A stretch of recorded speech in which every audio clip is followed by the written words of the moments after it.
Alright, I have here a pretty big order. 55 cards, almost 60 cards. As you can see, it's $23, so not something I want to spend $5 shipping with tracking, so I'm going to go ahead and ship this in a flat.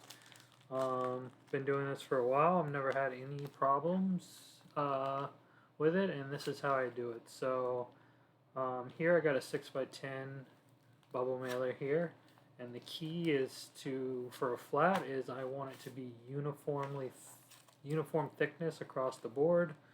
So to do that, let me grab a piece of paper real quick and I'll be right back.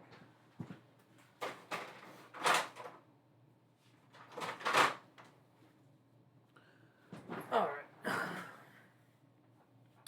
so I have a standard sheet of paper here, and this is what I used for my base, and I'll just fold this in half like so, and that's what I'm going to attach the cards to. So I have the 55 cards here. I split them into 4 stacks, and I want these to be basically just kind of on here, pretty close together, affixed to this sheet of paper. So how I do that is I use glue dots.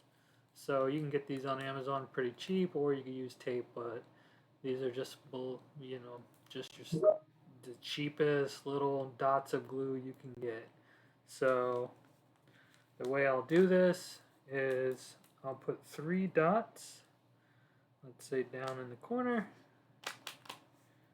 and then on this side as well. So that'll be my first 3, and then I'm going to, on this top one, I want to attach it, but I want to attach it to where the team bag, the additional piece, I'm just kind of putting it all the way to the one edge and leaving this kind of hanging off the side. And I want to attach it to where the cards themselves are even with the edge of the paper. So I'll just kind of line it up, and then I'll press it down. So if we look at this, all that extra is on the side, and the cards are matched with the paper. And then I'll do the same thing on this other side, but this time I'm going to have this side kind of, with the edge on the other side. And then I will push that down. So now that that's stuck, you can see it is right on the edge on both sides and those cards. And then I'm going to just do the same thing, but for the top row.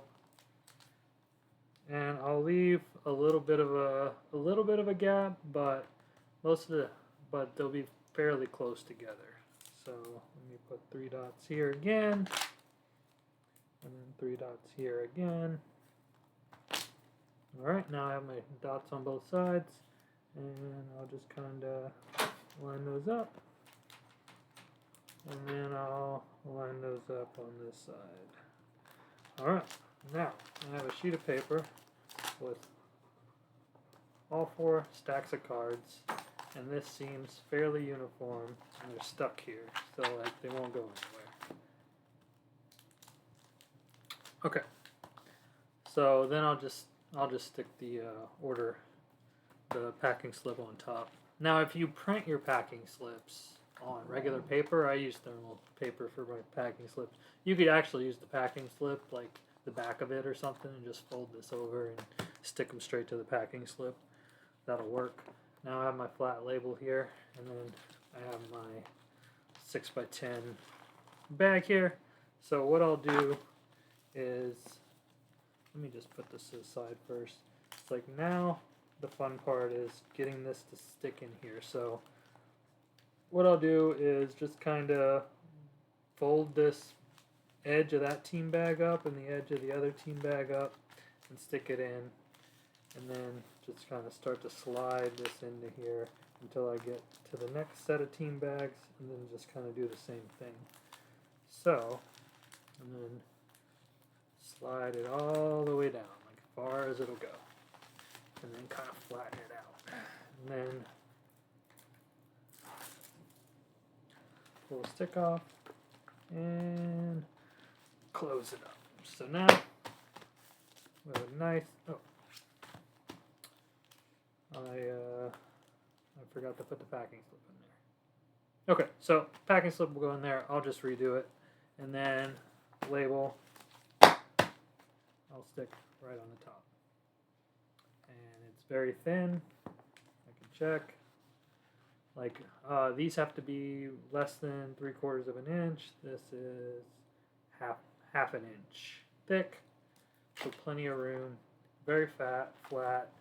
It's got a little bit of give to it, so they won't flag it as like too rigid, but it's uniformly flat in it. And it's not going anywhere. Nothing's moving around in there.